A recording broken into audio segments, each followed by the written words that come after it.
Мы преподали урок нашим главе государства.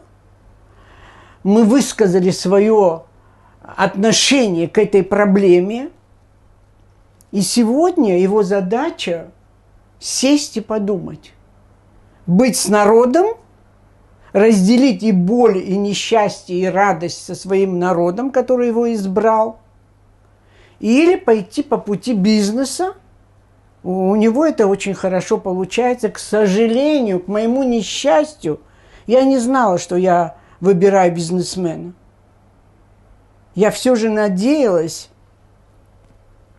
что это будет политик другого уровня, с которым будет легче, приятнее моему народу жить и работать.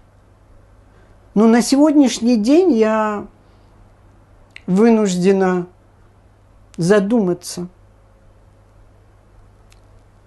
И для меня это очень серьезный удар. Как просто человеку, которого предали.